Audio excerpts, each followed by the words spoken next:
नमस्कार विद्यार्थी मित्रांनो, MTS म्हणजेच महा टेस्ट सिरीज या यूट्यूब चॅनलवर, त्याचबरोबर MTS या मोबाईल ॲप्लिकेशनवर मी आपलं सहर्ष स्वागत करतो।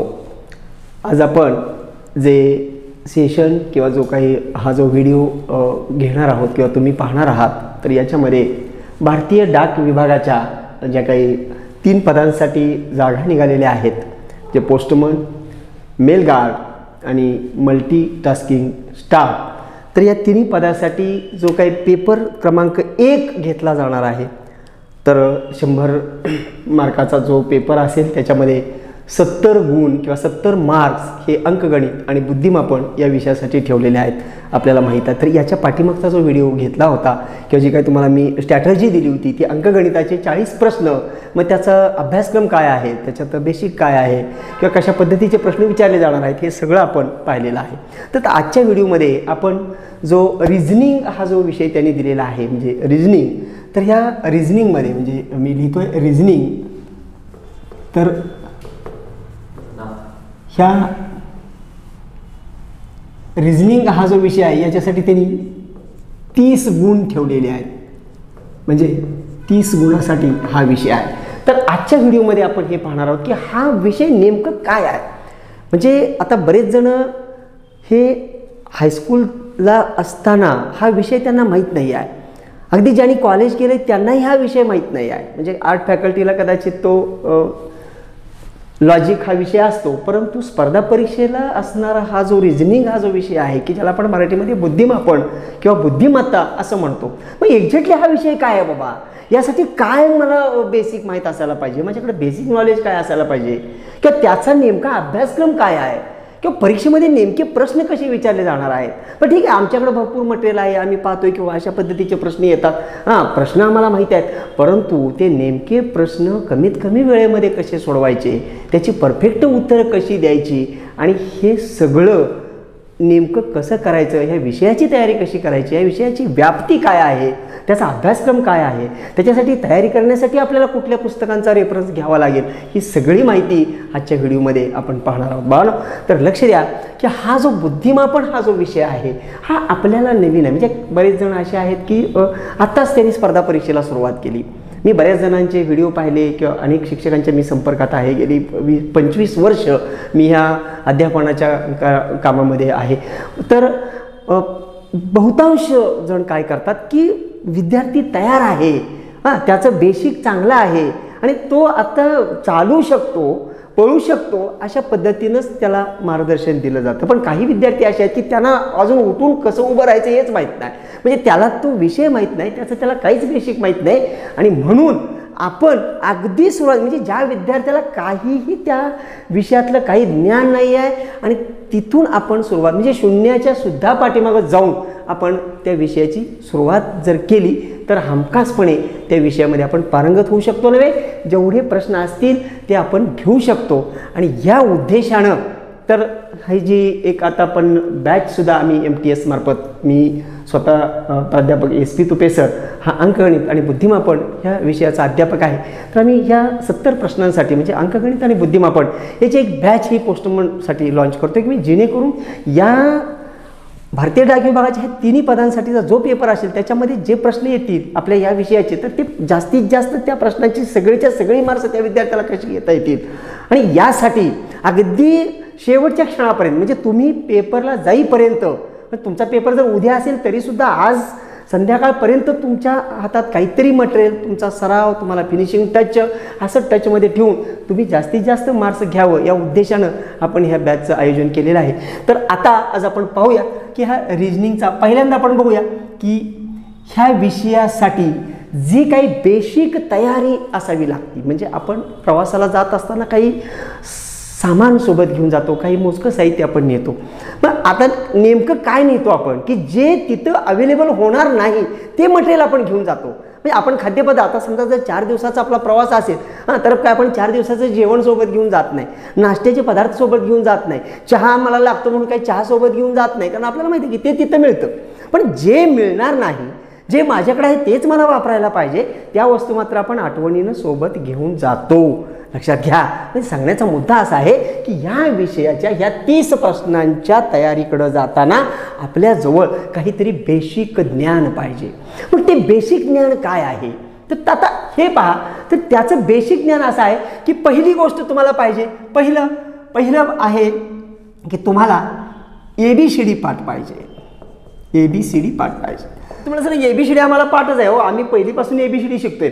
ABCD पाठ म्हणजे अशी पाठ पाहिजे की त्या ABCDची जी 26 अक्षरं आहेत ती एकतर तुम्हाला ओळीनं आली पाहिजेत, ओळीनं. म्हणजे A नंतर B, B नंतर C, C नंतर D असं कंटिन्यू झेडपर्यंत. आणि त्याचबरोबरीनं तुम्हाला त्याचे स्थानक्रमांक म्हणजे ती कुठल्या नंबरला बसल्या, जसं आपण संख्येमध्ये 1 नंतर 2 येतं, 2 नंतर 3 येतं, 4 येतं, अशा पद्धतीनं म्हणजे मागच्या संख्येत 1 मिळवलं की पुढची संख्या मिळते, संख्येमध्ये आपण पाहिलेलं आहे. तर तशा पद्धतीनं तशा नैसर्गिक संख्या ह्या क्रमानं आहेत, 1 पासून सुरुवात होऊन पुढे अनंत मार्गाने जातात.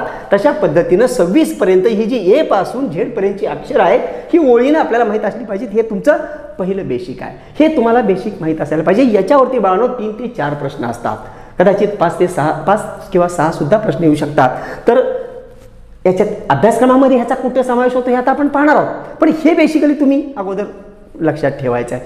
त्यानंतर म्हणजे तुम्हाला अक्षर क्रमांक पाठ असावेत आणि उलट सुलट तुम्हाला माहीत असावं. म्हणजे काय, आता उलट सुलटचा अर्थ काय होतो तर समजा 1 ते 100 एकोदन, म्हणजे ज्यावेळेला आम्ही मुलांचे प्रश्न येतात की सर आमची एकाग्रता होत नाही, अभ्यास करताना आमचं लक्ष लागत नाही. मग एकाग्रतेचं एक्झरसाईज काय करायचे तर बऱ्याच जणांना म्हणजे आजपर्यंत जवळपास मधल्या पिरियडमध्ये महाराष्ट्रभर अभ्यासाची दिशा या विषयावरती मी स्वतः जवळपास 125 पेक्षा जास्त व्याख्यानं शाळा कॉलेजवरती घेतलेली आहेत. आणि तेव्हा मी मुलांना सांगायचो की तुम्ही संध्याकाळी झोपताना किंवा तुमच्या मोकळ्या वेळेमध्ये की तुम्ही 1-2 उलटी म्हणा.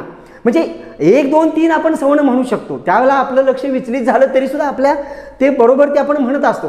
पण ज्यावेळेला आपण उलटं म्हणू म्हणजे 100, 99, 98, 97, 96, 95, 94, 93, 92, 91, 90 असं जेव्हा म्हणू त्यावेळेला आपलं जास्तीत जास्त लक्ष आपण काय म्हणतोय याच्याकडे जातं, कारण आपण उलटं म्हणत असतो. पाडा तुम्ही सवण म्हणताना आपण फास्ट म्हणू शकतो, इतर कामं करत करत म्हणू शकतो, पण उलटा म्हणताना आपलं कॉन्सन्ट्रेशन. तर इथं काय करायचं तुम्ही, तर हे उलटं तुम्ही लक्षात ठेवायचं. म्हणजे आता समजा जर मी उलटं सुरुवात केली, म्हणजे मी झेडपासून सुरुवात केली तर मग माझा झेड 1 नंबरला येईल. म्हणजे अशा पद्धतीनं उलट सुलट म्हणजे हे तुम्हाला मी बेसिकली तुम्हाला माहीत असावं ह्यासाठी मी सांगायला लागलोय. हे तुम्हाला बेसिक तुम्ही करायचं आहे. त्यानंतर तुम्ही करायचं आहे की तुम्ही काय करायचं आहे तर जी तुमची बाराखडी आहे, म्हणजे ज्याला आपण बाराखडी म्हणतो ना, तर मराठीतली बाराखडी म्हणजे मुळाक्षरं म्हणतो मी, तर ती मुळाक्षरं सुद्धा क्रमानं पाठ करायची. सरळ जाऊन 5 रुपयाला असेल किंवा 10 रुपयाला असेल अंकलिपी घ्यायची. अगदी लाजायचं नाही आहे, ती लहान मुलांसाठी असते तरी आपण जाऊन घ्यायची. आणि त्याच्यामध्ये मुळाक्षरं ही क्रमानं दिलेली आहेत, ABCD क्रमानं दिलेली आहेत, अक्षर क्रमांक दिलेले आहेत. त्याच्याबरोबर तुम्हाला वर्ग माहीत करून घ्यायचे आहेत. किमान 20 पर्यंतचे वर्ग तुमच्या जिभेवर असावेत, वर्गमुळं तुम्हाला 20 पर्यंतची माहीत असावीत. आणि तुम्हाला घन किमान 10 पर्यंतचे, 20 पर्यंतचे असले तर उत्तमच आहे. पण बेसिकली घन, वर्ग, समसंख्या, विषमसंख्या आणि मूळ संख्या ह्या काही गोष्टी आहेत की या इथंही आणि आपल्याला अंकगणितामध्येही लागणाऱ्या आहेत. तर ह्या बेसिकच्या गोष्टी आहेत. पण तरीसुद्धा आणखी काही गोष्टी बेसिकच्या आहेत की त्या म्हणजे तुम्हाला दिशांचं ज्ञान असावं, तुम्हाला उपदिशा माहीत असाव्यात. आता ह्या दिशा कशा लक्षात ठेवायच्या, त्याचे काय टेक्निक्स आहेत, त्याच्या काय क्लुप्त्या आहेत, हे सगळं आपण अभ्यासक्रमामध्ये अगदी रितसर अगदी व्यवस्थित पाहणार आहोत की तुम्हाला ते कसं लक्षात ठेवायचं हे टेक्निकही मी तुम्हाला शिकवणार आहे. आपला जो आता मी तुम्हाला सिलेबस सांगणारच आहे त्याच्यामध्ये जो काही पहिलाच टॉपिक असेल अक्षर मालिका, तर त्याच्यामध्ये तुम्हाला मी आत्ता तुम्हाला सांगतो की हे तुम्ही पाठ करण्याचा प्रयत्न करा, बेसिक चांगलं करण्याचा प्रयत्न करा. आणि तरी तुमचं होत नसेल बाळांनो तर ज्यावेळेला आपला अभ्यासक्रम चालू होणार आहे तर त्याच्यामध्ये हा टॉपिक जिथं येणार आहे पहिला, त्या ठिकाणी मी तुम्हाला ABCD जास्तीत जास्त चांगल्या प्रकारे कशी लक्षात ठेवायची, काय टेक्निक वापरायचं हेही तुम्हाला मी सांगणार आहे. की जसं मी लक्षात ठेवलं आहे तेच मी तुम्हाला सांगणार आहे त्या प्रकरणामध्ये. आजच्या व्हिडिओमध्ये फक्त आपण अभ्यासक्रमाचा अभ्यास करतोय. तर आता बघूया की नेमका अभ्यासक्रम काय आहे. तर आता ह्या रिझनिंगचे म्हणजे ह्या बुद्धिमापन विषयाचे साधारण 3 भागामध्ये विभाजन केलेलं आहे. तर ते 3 भाग कोणते आहेत तर त्याच्यातला महत्त्वाचा भाग आहे की आणि तो आहे एक म्हणजे त्याला आपण शाब्दिक बुद्धिमत्ता असं म्हणतो, त्याला मी नाव देतो व्हर्बल असं म्हणतात. व्हर्बल रिझनिंग शॉर्टकट लिहितो मी व्हर्बल. यालाच मराठीमध्ये शाब्दिक म्हणजे जिथं शब्द वापरून शब्द अक्षरं मग तिथं संख्याही आल्या. तर त्याचा वापर होतो आणि मग त्याच्यावरती प्रश्न असतात. तर याच्यामध्ये आपल्याला काही टॉपिकचा अभ्यास करायचा आहे. आता मी जे टॉपिक तुमच्यासमोर लिहिणार आहे तर या टॉपिक मग आता पहा, आपण अगोदर पूर्ण करूया की ह्या वर्बलमध्ये म्हणजे हे शाब्दिक आहे बरं का, शाब्दिक रिझनिंग असं त्याला म्हणतात. मग आता याच्यामध्ये पहिला जो अतिशय महत्त्वाचा आहे म्हणजे पहिले जे 2-3 आहेत ना फार महत्त्व आहे, कारण ते बेसिक आहेत. तर त्या आधारानं, कारण काय असतं, पहिली पायरी महत्त्वाची, कारण पहिल्या पायरीवर जर तुम्ही चढू शकला तर ऑटोमॅटिक तुमचा पुढचा पाय दुसऱ्या पायरीवर जातो. त्यामुळं पहिला जो टॉपिक आहे तोच आहे अक्षरमालिका किंवा त्याला अक्षरमाला असं सुद्धा म्हणू शकतो. अक्षरमालिका, काही पुस्तकामध्ये तुम्हाला वर्णमालिका असं नाव दिसेल, वर्णमाला असं नाव दिसेल, अक्षरमाला असं नाव दिसेल. म्हणजे नाव काय जरी असलं तरी आतमध्ये जे काही कंटेंट्स आहेत किंवा ज्या पद्धतीचे प्रश्न येतात ते तेच आहेत, म्हणजे समानार्थी नाव ते आहे. त्यानंतर 2 नंबरला आपल्याला टॉपिक पाहायचा आहे अंकमालिका. अंकमालिका इथं सुद्धा तसंच आहे, अंकमाला मालिका हा आपल्याला 2 नंबरचा टॉपिक पाहायचा आहे. त्यानंतर आपल्याला तिसरा टॉपिक जो बघायचा आहे तो क्रम सहसंबंध, म्हणजे क्रमसंबंध सहसंबंध. शॉर्टकटमध्ये मी नावं लिहिलेली आहेत, आपण सगळं विस्तारानं पाहणार आहोत. तर अगोदर आपण बघूया की नेमके आपल्याला कोणकोणते टॉपिकचा याच्यामध्ये अभ्यास करायचा आहे. त्यानंतरचा आपल्याला चौथा टॉपिक पाहायचा आहे वर्गीकरण. आता ह्या प्रत्येक शब्दाचं मी तुम्हाला विश्लेषण देणार आहे. हा टॉपिक घेत असताना पूर्ण शब्दांचा आपण पडच्यात पाडायचा, म्हणजे अगदी त्या शब्दाच्या अर्थापासून आपण सुरुवात करायची आहे आणि मग अगदी टोकाचा प्रश्न कसा येईल तेही आपल्याला पाहायचं आहे. त्यानंतर 5वा टॉपिक आहे सांकेतिक भाषा. सांकेतिक भाषा, सांकेतिक भाषा म्हणजे एक सांकेतिक भाषा असते. म्हणजे सांकेत भाषा आपल्याला समजते की सांगतो मी तुम्हाला, ते टॉपिक शिकवताना मी तुम्हाला व्यवस्थित सांगेन. तर त्यानंतर जो पुढचा टॉपिक आहे तो तर्क अनुमान, म्हणजे तार्किक ज्ञान, तर्क अनुमान.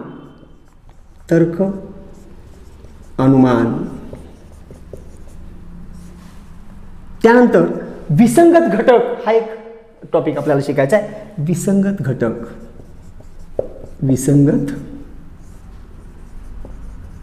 घटक आणि आणखी एक टॉपिक आपल्याला शिकायचा आहे आदान प्रदान, त्यालाच इनपुट आउटपुट असं म्हणतात.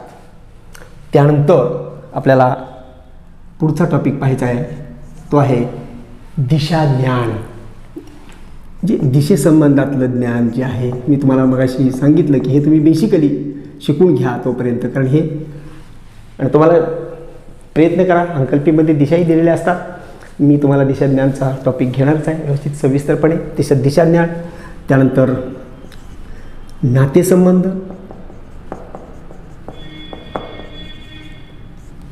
त्यानंतर आपल्याला घड्याळ पाहायचं आहे, म्हणजे घड्याळावरती प्रश्न विचारतात. त्यामुळे मी प्रश्न म्हणजेच घड्याळ हे आपल्याला पाहायचं आहे. त्यानंतर दिनदर्शिका म्हणजे जे कॅलेंडर आहे की ज्याला आपण कालनिर्णय किंवा महालक्ष्मीचे जे कॅलेंडर आपल्या घरात आपण लावतो, तर त्याच्यामध्ये जे काही वार, तारख्या, तिथी वगैरे जे काय असेल तर त्याच्यावरती आपल्याला प्रश्न सोडवायचे, त्याला दिनदर्शिका असं मी म्हणतो.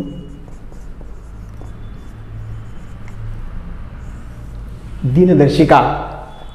त्यानंतर आपल्याला वेन आकृती याच्यावरती प्रश्न सोडवायचे आहे. वेन आकृती हा एक टॉपिक आहे. वेन आकृती. आणखी एक टॉपिक आहे तो आहे वयवारी. आता वयवारी हा जो टॉपिक आहे हा अंकगणितामध्येही असतो आणि इकडंही असतो. तर अशा पद्धतीनं. आणि शेवटचा अतिशय महत्त्वाचा, त्याला मी मुद्दाम शेवटी ठेवला आहे कारण पहिला आणि शेवटचा महत्त्वाचा असतो, लक्षात घ्या. कारण का, जर एखादी रांग असेल ना, अशी समजा अशी एक ओळ आहे, तर हा 1 नंबरचा आणि हा शेवट नंबरचा आहे. इथं समजा 10 जणांची रांग आहे. पहिला आणि शेवटचा का महत्त्वाचा, कारण लाईनच्या सुरुवातीला तो आहे म्हणजे सगळ्यांचं लक्ष त्याच्याकडे असतं. आता समजा याच लाईनला जर पिछेमूड केलं आणि तिकडून मोजलं तर मग तो पहिला येईल. म्हणजे म्हणून मी सगळ्यात महत्त्वाचा आणि जो आतापर्यंतच्या माझ्या अनुभवानुसार जिथं मुलं जास्तीत जास्त चूक करतात त्या टॉपिक तो मी शेवटी घेतला आहे. म्हणजे या अनुक्रमिकेमध्ये शेवटी घेतला आहे. त्यासाठी हे सगळे टॉपिक जेव्हा तुम्ही शिकाल आणि त्या टॉपिककडे तुम्ही जाल तेव्हा तुम्हाला नेमकं त्याच्यातले प्रश्न 100% सोडवता येतील. मुद्दाम मी तो शेवटी ठेवला आहे, तर त्याचं नाव आहे रांगेतील किंवा रांगेतील म्हणजेच रांगेतील स्थान किंवा त्याला बैठक व्यवस्था म्हणजे मी मर्ज केलेलं मी सांगतो तुम्हाला रांगेतील स्थान त्यालाच बैठक व्यवस्था त्यातच तो पार्ट आहे. तर आता पहा हे 15 टॉपिक मी मर्ज करून काढलेले आहेत मित्रांनो. तुम्ही जर काही पुस्तकामध्ये पाहिलं म्हणजे बरीचशी पुस्तकं आता मार्केटमध्ये अवेलेबल आहेत, वेगवेगळ्या लेखकांची चांगली पुस्तकं आहेत आणि प्रत्येकाने वेगळ्या टॉपिक दिलेले आहेत. प्रकरण जरी तीच असली, पोर्शन जरी तोच असला, काही पुस्तकामध्ये 40 टॉपिक दिलेले आहेत, काही पुस्तकामध्ये 35 टॉपिक दिलेले आहेत. पण आपल्या परीक्षेच्या अनुषंगानं सगळं मर्ज करून म्हणजे या 15 टॉपिकमध्ये तुम्हाला ज्या नमुन्याचा प्रश्न येणार आहे ते सगळे नमुने मी कव्हर करणार. आता परत या अक्षरमालिकेचा आपण विचार केला तर याच्यामध्ये पुन्हा 5-6 नमुन्याचे प्रश्न येतात. मग ते सगळे नमुने आपण ह्यातच घ्यायचे आहेत. म्हणजे असा प्रत्येकामध्ये जे मर्ज करून म्हणजे मी मुख्य करून 15 हे टॉपिक तयार केलेले आहेत. आणि हे 15 जरी टॉपिक असले तरी आपण सगळा सिलेबस त्याच्यामध्ये कव्हर करणार आहोत स्टेप बाय स्टेप. आता इथं जास्त आपल्याला वेळ घालवायला नको. तर हे तुमच्या टॉपिक लक्षात आल्यानंतर हा आहे वर्बल रिजनिंगचा भाग. आता दुसरा एक प्रकार आहे की याच्यामध्ये की नॉन वर्बल की जिथं शाब्दिक माहिती नाही, सगळा आकृत्यांचा बाजार, इशाऱ्यांचा बाजार, बोलायचं नाही. पण पूर्वी कसे मूक चित्रपट असायचे म्हणजे तो अभिनेता असेल किंवा ती अभिनेत्री असेल तर ते बोलत नव्हते म्हणजे स्टेजवरची पात्र बोलत नव्हते. मूक चित्रपट तशा पद्धतीनं इथं शब्द वापरायचे नाहीत. त्याला म्हणायचं नॉन वर्बल. हे आहे नॉन वर्बल म्हणजे अशाब्दिक reasoning. Non verbal, non verbal त्याला अशाब्दिक, हे अशाब्दिक रिजनिंग आहे. आता अशाब्दिक मध्ये काय असतं तर काय नाही, ह्याच्यामध्ये असतात आकृत्यावरील प्रश्न म्हणजे आकृत्यांची संख्या मोजायला सांगतात. तर पाहू आपण आकृत्या कशा असतात काय असतात तिथं पाहू. तर आता फक्त टॉपिक लक्षात घ्या. आकृत्यांची संख्या म्हणजे संख्या मोजणं असेल काय असेल ते. त्यानंतर तुम्हाला असते आकृत्यावरील प्रश्न असतात. मग त्यामध्ये पुन्हा आकृत्यावरील प्रश्न, मग त्यामध्ये विसंगत आकृती असते.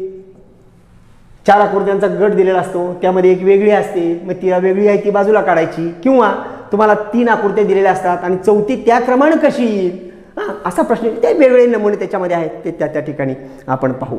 त्यानंतर आपल्याला महत्त्वाचं पाहायचं आहे कागदाची घडी. याच्यावरती प्रश्न येतात. कागदाची घडी, मग कागदाच्या घडीवरचे प्रश्न आहेत ते आपल्याला पाहायचे आहेत. त्यानंतर आपल्याला महत्त्वाचं बघायचं आहे की जो गणितामध्ये तो प्रश्न विचारतात. आपल्या अंकगणितामध्ये संभाव्यता म्हणून एक टॉपिक आहे, त्याच्यामध्ये काही प्रश्न आता यायला लागलेत अलीकडं. तर तिथं सुद्धा त्याच्यावरती प्रश्न येतात. तो आहे फासा किंवा ठोकळा. फासा त्यालाच ठोकळा म्हणतात म्हणजे गडाकृती ठोकळा. आपल्या गणिती भाषेमध्ये त्याला आपण ठोकळा म्हणतो आणि बाजारामध्ये त्याला फासा म्हणतात. काय असेल ते फासा ठोकळा. याच्यावरती ज्या नमुन्याचे प्रश्न असतात ते आपल्याला पाहायचं आहे. आणि 5वा प्रकार आपल्याला पाहायचा आहे की प्रतिमा ज्या असतात. प्रतिमा म्हणजे प्रतिमा म्हणजे समजा आपण आरशात पाहतो तेव्हा आपला चेहरा आपल्याला दिसतो म्हणजे आपली प्रतिमा आपण पाहत असतो. तर आरशातील प्रतिमा असेल किंवा आणि जे काही स्वच्छ पाणी असेल तर त्याच्यामध्ये त्याला आपण प्रतिबिंब म्हणतो. म्हणजे पाण्यामध्ये जे आपला चेहरा दिसतो आपल्याला, स्वच्छ पाणी असेल तर दिसतो आपल्याला नाही का, आपल्याला माहीत आहे ते. पण तिथं आपण म्हणत नाही की मी पाण्यात चेहरा पाहिला, पाण्यात माझी तिथं प्रतिबिंब असं आपण ते प्रतिबिंब उमटतं. तर ते असेल ते म्हणजे पाण्यातील किंवा आरशातील असेल ती प्रतिमा. त्याला आरशातील प्रतिमा असं मी म्हणतो. म्हणजे प्रतिमा हा शब्द मी दिला आहे. आरशातील प्रतिमा याच्यावरती प्रश्न असतात. प्रामुख्यानं हे 5 टॉपिक मी नॉन वर्बलचे तयार केलेले आहेत. पण याच्यामध्ये पुन्हा पोट प्रकार पडतात. म्हणजे आता जी कागदाची घडी आहे त्याच्यामध्ये अनेक प्रकारचे प्रश्न येतात. फाशा ठोकळ्यावरती वेगवेगळ्या प्रकारचे प्रश्न येतात. तर हे सगळं आपण व्यवस्थित पाहणार आहोत. मुख्यत्वे करून हे 5 टॉपिक आपल्याला नॉन वर्बलसाठी पाहिजे आहेत.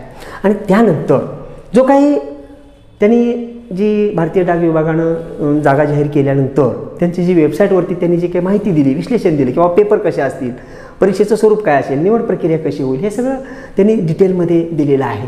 तर त्याच्यामध्ये जो सिलेबस त्यांनी दिला त्याच्यामध्ये त्यांनी असा सिलेबस दिला ह्या रिजनिंगचा की त्यांनी सांगितलं की 30 प्रश्न असतील रिजनिंगचे म्हणजे 30 गुण असतील. आणि त्याच्यामध्ये त्यांनी सिलेबस देताना verbal reasoning, non verbal reasoning आणि दिलं ॲनालिटिकल ॲबिलिटी असा एक दिलेला आहे. म्हणजे ज्या मुलांनी ती वेबसाईटवरती ती ॲड पाहिली नसेल त्यांनी हवं तर पाहून घ्या म्हणजे तुम्हाला कळेल की एक्झॅक्टली त्यांनी काय सिलेबस दिला बाबा.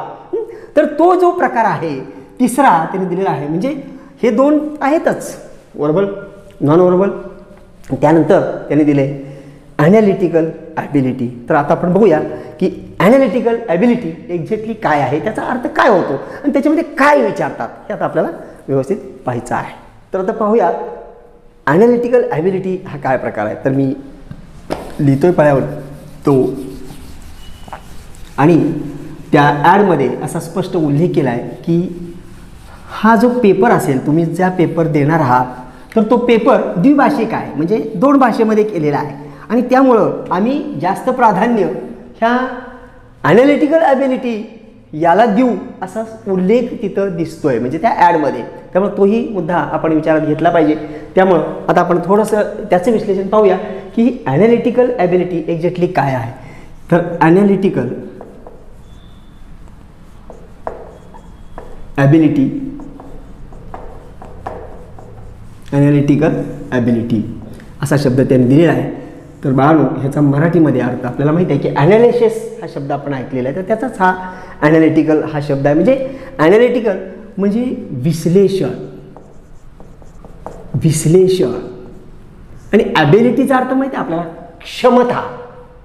म्हणजे विश्लेषणात्मक क्षमता म्हणजेच विश्लेषण क्षमता असा त्याचा मराठीमध्ये आपल्याला अर्थ काढता येईल.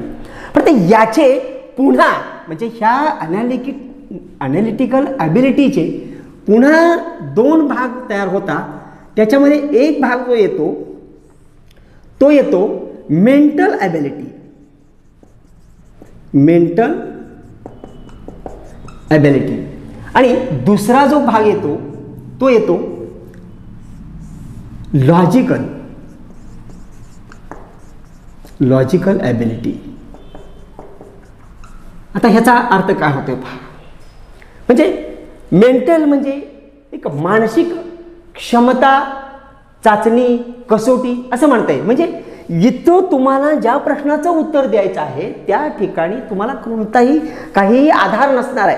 तो प्रश्न तुमच्यासमोर वेगळाच असेल आणि त्याचं तुम्ही तुमच्या मनानं त्याचं विश्लेषण करून त्याचं काही तर्क, लॉजिक वापरून ते प्रश्न सोडवायचे असतात. आता फॉर एक्झाम्पल म्हणजे तुम्हाला ते समजावं यासाठी मी सांगतो की आता लॉजिकल ॲबिलिटी म्हणजे काय, तर एक तार्किक ज्ञान. तुम्हाला तिथं सूत्र नाही, नियम नाही, कॅल्क्युलेशन करायचं नाही, फक्त तुम्हाला एक लॉजिक तिथं वापरायचं. म्हणजे एखादा प्रश्न असा विचारतो, बाबा 5 उंदीर आहेत हां, आणि त्या 5 उंदरांना 5 मांजरे 5 मिनिटात पकडतात, असा प्रश्न विचारला. म्हणजे 5 मांजरे आहेत, 5 उंदरं आहेत, 5 मिनिटात पकडतात.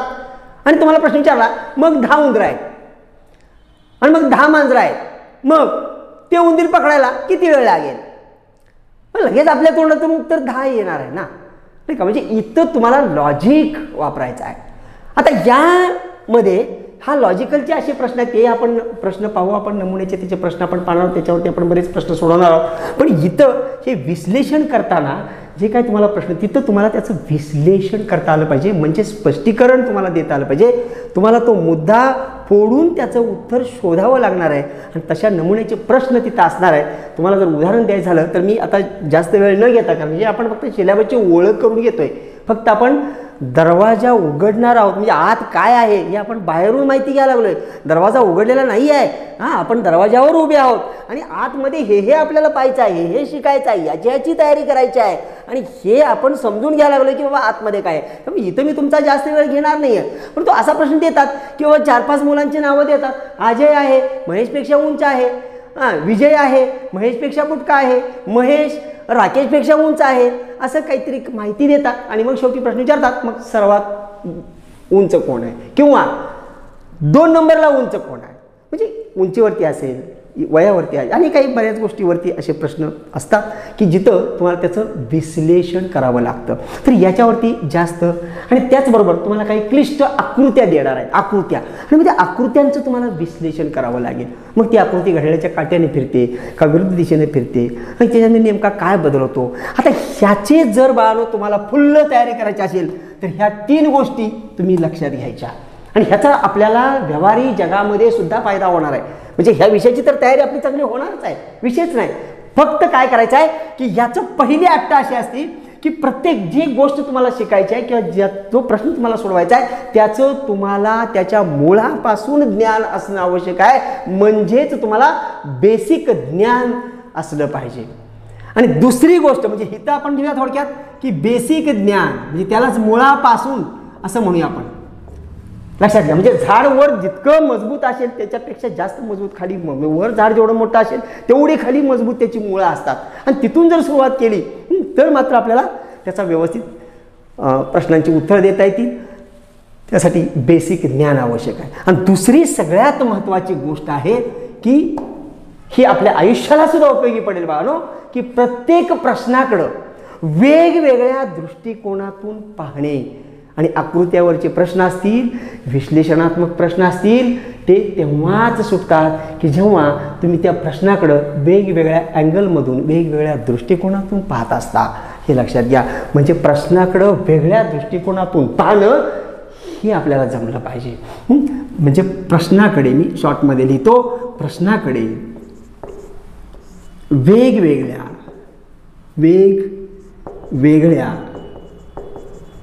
दृष्टिकोनातून पाहणे,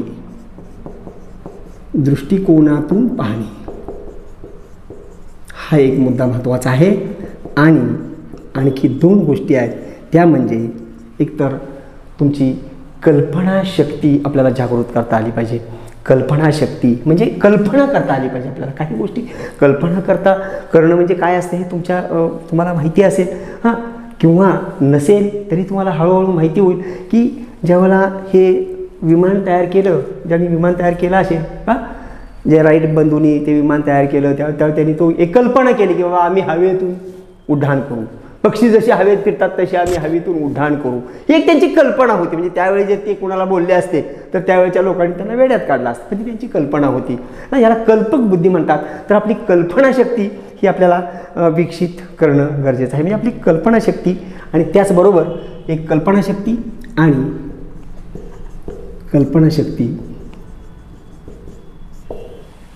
आणि सगळ्यात महत्त्वाचा हा पॉईंट आहे. ह्याला मी चौकट करतोय बाळांनो, हे लक्षात ठेवा, कारण ही गोष्ट अतिशय महत्त्वाची आहे की निरीक्षण शक्ती. हिथं तुम्हाला मार्क्स घेण्यासाठी सुद्धा आणि व्यवहारिक जगामध्ये सुद्धा उद्या तुम्हाला जॉब मिळाल्यानंतर म्हणजे तुमचं काय पुढचं जे आयुष्य असेल, मग तुम्ही काही संसार थाटाल आणि काही प्रगती आपण करत जाऊ, तर त्या ठिकाणी निरीक्षण हे फार महत्त्वाचं आहे. साधा आपण कापड जरी खरेदी करायला गेलो तरी सुद्धा जर आपण आपल्याकडे जर निरीक्षण शक्ती आपली चांगली नसेल तर आपण जास्त किंमत देऊन फालतू कापड घेऊन येतो, कारण आपल्याला ते समजत नाही, कारण आपण बारकाईनं पाहिलेलंच नसतं. तर बारकाईनं पाहणं, निरीक्षण व्यवस्थित करणं, तर ह्या सगळ्या गोष्टी आपल्याला डेव्हलप कराव्या लागणार आहेत. त्याला तुम्हाला हे मार्क्स हमखास मिळणार आहेत. म्हणजे हे 30 तर मिळणारच आहेत. अंकगणिताचे 40 आहेत, मिळून आपण 70 मार्क्स आहेत. आणि हे अंकगणित आणि बुद्धिमापन ह्या जुळ्या बहिणीच आहेत.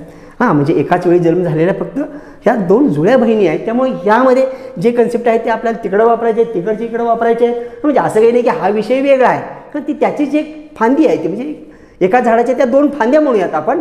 तर अशा पद्धतीनं आपल्याला ह्या पूर्ण विषयाची म्हणजे या आज माझी बुद्धिमापनचं मी सांगत असल्यामुळं तुम्हाला मी या विषयाची असं म्हणतो, पण आपण टोटली 70 प्रश्नांची म्हणजे अंकगणित आणि बुद्धिमापन ह्या 70 प्रश्नांची आपण परिपूर्ण तयारी ही करून घेणार आहोत.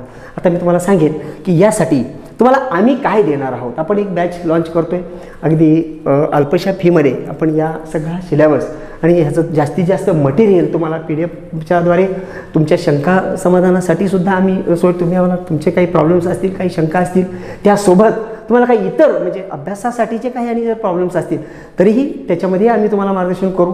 आमच्या अनुभवाचा म्हणजे ज्या क्षेत्रामध्ये जे काही आम्ही काम केलेलं आहे, जे काही आमच्या अनुभव पाठीचे आहेत, हा सगळा अनुभव तुम्हाला अगदी कमीत कमी वेळेमध्ये आणि कमीत कमी श्रमामध्ये, कमीत कमी दामामध्ये तुम्हाला देणार आहोत. तयार मटेरियल तुम्हाला देणार आहोत. भरपूर प्रश्नांचा सराव करून घेणार आहोत.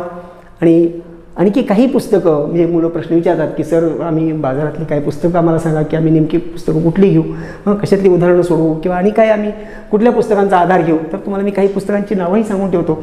आणि आम्हीही तुम्हाला बरंच मटेरियल देणार आहोत. म्हणजे आपली टेस्ट सिरीज सुरू आहे, त्याच्यामध्ये तुम्ही जॉईन होऊ शकता. त्या प्रत्येक प्रश्नांचं विश्लेषण तुम्हाला दिलेलं आहे. इतक्या टेस्ट घेतात त्याच्यामध्ये प्रत्येक प्रश्नामध्ये नाविन्य ठेवलेलं आहे. आणि जो काही आपण अभ्यासक्रम सुरू करू तर त्याच्यामध्ये सुद्धा प्रत्येक नमुन्याचे प्रश्न तुम्हाला सरावासाठी जास्तीत जास्त प्रश्न कसे देता येतील आणि जास्तीत जास्त तुम्हाला गुण कसे मिळवून देता येतील यासाठी आमचे प्रयत्न असतील. आणि आम्ही सदैव तुमच्या पाठीशी असू. तर आता मी जाता शेवटच्या टप्प्यामध्ये तुम्हाला पुस्तकांची नावं सांगण्यापूर्वी पुस्तकांची नावं तुम्हाला मी शेवटी सांगेन, परंतु मला आवर्जून तुम्हाला एक गोष्ट सांगायची माझी इच्छा झाली.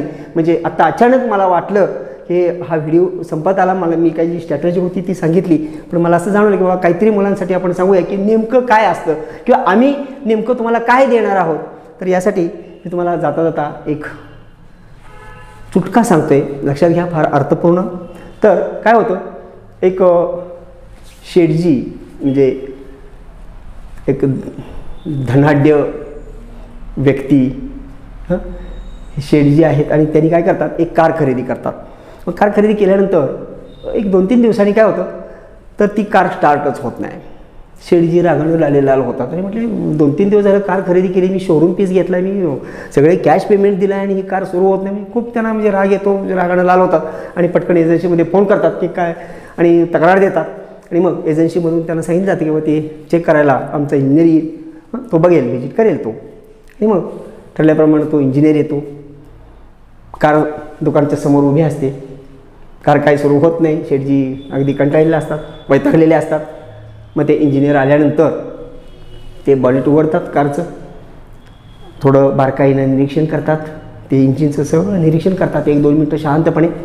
शेठजी थांबलेले आहेत बाजूला, रागानं लाल झालेले आहेत, मी कॅश देऊन कार आणली, एवढं केलं. आणि हळूच ते म्हणतात इंजिनियर की एखादी हातोडी आहे का पहा. शेठजी लगेच नोकराला सांगतात, जा रे हातोडी घेऊन ये. मग तो नोकर जाऊन हातोडी घेऊन येतो. हातोडी घेऊन आल्यानंतर इंजिनियर काय करतात, तर त्या बॉनेटवर कुठेतरी फक्त एक साधा ठोका टाकतात आणि बॉनेट पाडतात. शेठजींना सांगतात, जावा स्टेअरिंगवर बसा, स्टार्टर मारा. आणि तसं शेठजींनी स्टार्टर मारल्यावर गाडी सुरू होते. गाडी सुरू झाल्यावर शेठजीही खुश होतात. आता हे इंजिनियर परत निघाले, जे व्हिजिटला आले होते, ज्यांनी ती गाडी चालू केली, तर ते म्हणाले माझी व्हिजिट फी. तर त्यांनी ठीक आहे म्हणाले, सांगा तुमची व्हिजिट फी. त्यावेळी इंजिनियरनी सांगितलं की हे 1000 रुपये माझी व्हिजिट फी आहे. शेठजीने डोक्याला हात लावला आणि म्हणाले, तू केले काय बाबा, हा तू फक्त एक ठोका टाकला हातोड्याचा आणि 1000 रुपये फी त्याची. अरे माझ्या नोकराला जर 5 रुपये दिले तर तो 50 ठोके टाकेल की. मला हळूवारपणे इंजिनियर म्हणाला, बरोबर आहे म्हणाला, मी सुद्धा जो ठोका टाकला ना त्या ठोक्याचे 5च रुपये घेतलेत. फक्त तो ठोका नेमका कुठं टाकायचा याची फी ती 995 रुपये होती. तर बाळांनो हे लक्षात घ्या की ठोके किती टाकले हे महत्त्वाचं. ठोके कुणीही टाकू शकतं बाळांनो, पण नेमका ठोका कुठं टाकायचा हे अतिशय महत्त्वाचं असतं आणि हे लक्षात घ्या. त्यामुळं आपला ठोका हा नेमक्या ठिकाणी पडला तरच त्याचे रिझल्ट आपल्याला मिळणार आहेत. आणि यासाठी आम्ही तुम्हाला तुमचा ठोका कुठं पडला पाहिजे ही जागा दाखवण्याचं काम आम्ही करणार आहोत. तर तुम्हाला जर वाटत असेल की बाबा खरोखर मला इथं काहीतरी मिळेल, तर तुम्ही ही आमची बॅच सुरू होते. तुम्ही या व्हॉट्सअप नंबर लिहिलेला आहे वरती 7249032323 या नंबरला तुम्ही व्हॉट्सअप करा. तुम्हाला अधिक माहिती मिळेल. तुमची काही मागणी असेल किंवा तुम्हाला काही तुमच्या कमेंट्स करायच्या असतील, तुम्हाला काय अधिक माहिती हवी असेल, तुमच्या काही शंका असतील, तर तुम्ही या नंबरवर व्हॉट्सअप करू शकता. शक्यतो फोन करायचा नाही आहे, फक्त व्हॉट्सअप करायचं. तर आता आपण शेवट करूया की तुम्हाला जी काही पुस्तकांचं जर पाहिजे असतील किंवा घ्यायचे असतील, म्हणजे तुम्ही घ्या असं आम्ही आग्रह करत नाही, म्हणजे मुलं विचारतात म्हणून आम्ही सांगतो किंवा साधारण जेणेकरून तुम्हाला सरावासाठी किंवा अधिक माहितीसाठी, प्रॅक्टिससाठी, प्रश्नांसाठी एका दुसरं पुस्तक असावं. तर यासाठी तुम्हाला मी पुस्तकांची नावं आता सांगतोय. तर आता पाहूया बुद्धिमत्ता या विषयासाठी एक पुस्तक मी तुम्हाला सजेस्ट करतोय. प्राध्यापक किरण पाटील सरांचं पुस्तक आहे. प्राध्यापक किरण पाटील सर हे लेखक आहेत. तर यांचं पुस्तक आहे परफेक्ट बुद्धिमत्ता चाचणी. तर या पुस्तकामध्ये सरावासाठी भरपूर उदाहरणं दिलेली आहेत, म्हणून हे पुस्तक तुम्ही सरावासाठी घ्यायला काय हरकत नाही आहे. ह्याच्यामध्ये जे प्रश्न आहेत थोडे हेवी आहेत, म्हणजे थोडे उच्च पातळीवरचे, काठिण्य पातळी जास्त असणारे हे प्रश्न आहेत, परंतु त्याचा तुम्हाला निश्चित फायदा होईल. जरी तुम्हाला त्याच्यातले कन्सेप्ट नाही लक्षात आले तरीसुद्धा सरावासाठी भरपूर उदाहरणं आहेत. आणि जे काही कन्सेप्ट आहेत किंवा जे काही तुम्हाला ज्या पद्धतीने ते कन्सेप्ट समजायला पाहिजेत त्या पद्धतीने आपण क्लासमध्ये तुम्हाला समजावून देणारच आहोत, परंतु सरावासाठी हे पुस्तक तुम्ही रेफर करायला काय हरकत नाही आहे. त्यानंतर दुसरे एक पुस्तक आहे जी किरण, हे लेखक आहेत त्याचे जी किरण. तर त्यांचं बुद्धिमत्ता चाचणी असं पुस्तक आहे, बुद्धिमत्ता चाचणी. तर याही पुस्तक, आता हे पुस्तक थोडंसं शिशाट, म्हणजे हा जो आपला अभ्यासक्रम आहे, म्हणजे हा जो पोस्टल विभागाच्या ह्या काही जागा आहेत, तर त्याच्यामध्ये साधारण सिलेबसची जी पातळी असणार आहे ती शिशाटच्या अनुषंगानं आहे. म्हणजे हा राज्यसेवा वगैरे इतर परीक्षांना UPSCला वगैरे हा शिशाट पेपर असतो. तर इतकी काठीण्य पातळी नसेल, परंतु त्या अनुषंगानं आपल्याला प्रश्न असणार आहेत. आणि यासाठी याच्यामध्येही बऱ्यापैकी उदाहरणं दिलेली आहेत.